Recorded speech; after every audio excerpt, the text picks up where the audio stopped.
نحمد و نصلی علی رسول الکریم اما بعد فاعوذ باللہ من الشیطان الرجیم بسم اللہ الرحمن الرحیم۔ آخری عشرے کے اندر جو لیلۃ القدر کی رات آتی ہے تو اس کے اندر جہاں بہت سارے لوگوں کی بخشش ہوتی ہے اور اللہ تعالیٰ کی طرف سے ان کے لیے بخشش کا پروانہ جاری ہوتا ہے، تو وہاں چار قسم کے لوگ وہ بھی ہیں جن کی بخشش نہیں ہوتی۔ سب سے پہلا آدمی جو ہے وہ جو والدین کا نافرمان ہو، تو اس رات کے اندر جو ہے اس کی بخشش نہیں ہوتی۔ والدین کے فرمان برداری کے بارے میں اللہ تعالیٰ نے قرآن کے اندر بھی احکامات دیے ہوئے ہیں کہ والدین کو جو اف تک نہ کہو، یعنی والدین کے ساتھ سامنے جو ہے ایسا جملہ نہ کہو، ایسی بات نہ کرو جس سے ان کو تکلیف ہوتی ہے۔ اور حضرت جبرائیل علیہ السلام نے آ کر نبی صلی اللہ علیہ وسلم کو جو جن تین بندوں کے لیے بد دعا کی تھی، اس کے اندر ایک وہ بھی تھا کہ جو اپنے والدین کو بڑھاپے کی حالت میں پائے اور پھر بھی جو ہے ان سے جنت حاصل، ایسے شخص کے لیے بھی حضرت جبرائیل علیہ السلام نے بد دعا کی تھی اور نبی صلی اللہ علیہ وسلم نے اس پر آمین کہا تھا۔ تو پہلا وہ شخص ہے جو والدین کا نافرمان ہو، تو ایسے شخص کی جو ہے لیلۃ القدر جیسی مبارک رات کے اندر بھی اس کی بخشش نہیں ہوتی۔ دوسرا شخص شراب کا عادی، شراب پینے والا شخص جو ہے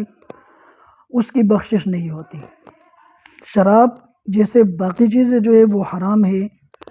تو ایسے ہی شراب جو ہے یہ بھی حرام ہے اور اس کا ایک گھونٹ پینا جو ہے وہ بھی حرام ہے۔ تو اس لیے جو شراب پیتا ہے اس کی بخشش جو ہے اس مبارک رات کے اندر بھی نہیں ہوتی۔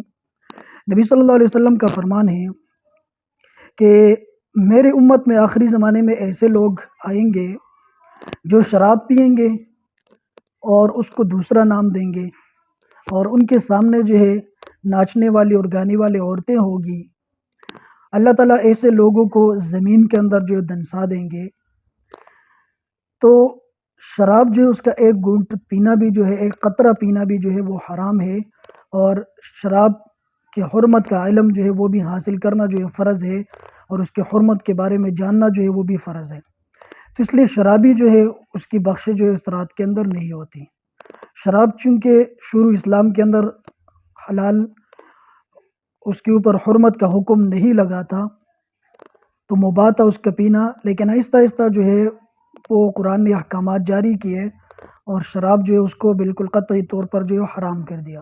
بلکہ حضرت عمر رضی اللہ عنہ نے دعا فرمائی تھی کہ اللہ تعالیٰ ہمارے لیے شراب کے بارے میں جو تفصیلی حکم جو ہے وہ نازل کر دے اور قطعی حکم جو ہے وہ نازل کر دے۔ تو شراب جو ہے وہ حرام ہے اور اس کا پینے والا جو ہے اس کی بخشش اس رات کے اندر نہیں ہوتی۔ اگلا شخص جس کی بخشش نہیں ہوتی وہ ہے جو صلہ رحمی کو توڑنے والا ہے، رشتہ داری کو قطع کرنے والا ہے، تو ایسا شخص جو ہے اس رات کے اندر اس کی بخشش نہیں ہوتی۔ قیامت والے دن جو ہے یہ صلہ رحمی جو ہے اللہ تعالیٰ کے دامنگیر ہوگی اور اللہ تعالیٰ سے یہ دعا کرے گی کہ جس نے مجھے جوڑ کے رکھا تو بھی اسے اپنے رحمت کے ساتھ جوڑ دے، اور جس نے مجھے قطع کیا تو اس کو بھی تو اپنے رحمت سے جو ہے وہ قطع کر لے۔ تو اللہ تعالیٰ نے صلہ رحمی کو اپنے رحمان والے نام سے جو ہے وہ اور رحیم والے نام سے جو ہے وہ مشتق کیا ہے، نکالا ہے۔ تو فرمایا کہ جس نے رشتہ داری کو جوڑا تو میں اس کو اپنے رحمت کے ساتھ جوڑ دوں گا، اور جس نے قطع رحمی کی تو وہ جو ہے اس کو اپنے رحمت سے جو قطع کر لوں گا۔ تو اس لیے رشتہ داری توڑنا، اپنے رشتہ داروں کے ساتھ تعلق نہ رکھنا، ان کے ساتھ بات چیت نہ کرنا اور ان کو برا بلا کہنا اور ان کے غم اور خوشی میں جو ہے وہ شریک نہ ہونا، یہ قطع رحمی کہلاتی ہے، اور اس کے بارے میں جو حدیث کے اندر بہت ساری وعیدیں آئی ہیں۔ ایک ہوتے ہیں صلہ رحمی کہ اپنے رشتہ داروں کے ساتھ جو ہے وہ اچھا سلوک کرے، اچھا برتاؤ کرے، تو اس کے بارے میں جو ہے فضیلت آئی ہے اور بہت ساری حدیث جو اس کے بارے میں وارد ہوئی ہے کہ جس نے قطع رحمی کی تو قطع رحمی کرنے والا جو جنت کے اندر داخل نہیں ہوگا، جو رشتہ داری کو ختم کرتا ہے تو وہ جنت کے اندر جو وہ داخل نہیں ہوگا۔ اگلا بندہ جس کی اس مبارک رات کے اندر جو ہے وہ بخشش نہیں ہوتی، وہ کینہ، حسد اور بغض رکھنے والا شخص ہے۔ کینہ حسد اور یہ چیزیں جو ہے، کینہ اس کو کہتے ہیں کہ بندے کے ساتھ جب کوئی دوسرا کوئی برا سلوک کرتا ہے تو اس کے دل کے اندر جو کیفیت جو ہے پیدا ہوتی ہے، اگر کسی نے آپ کے ساتھ برا سلوک کیا اور آپ کو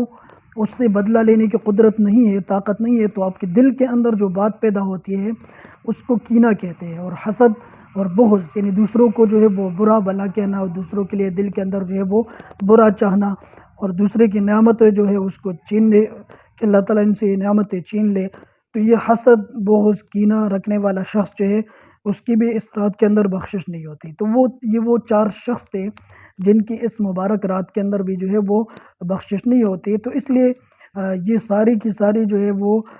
گناہ جو ہے اس کو بندہ لیلۃ القدر اور راتیں جو ہے اس کے آنے سے پہلے پہلے بندہ یہ سارا کچھ جو ہے اپنے دل سے نکال دے، والدین کی نافرمانی کو بھی ختم کرے، شراب پینا بھی چھوڑ دے، اور ساتھ ساتھ جو ہے صلہ رحمی کرنا اور دوسروں کے ساتھ کینہ اور بغض نہ رکھنا، یہ بیماری اپنے دل سے جو ہے وہ نکال دے، تاکہ اس مبارک رات کے اندر اللہ تعالیٰ ہماری بخشش فرمائے اور مغفرت فرمائے۔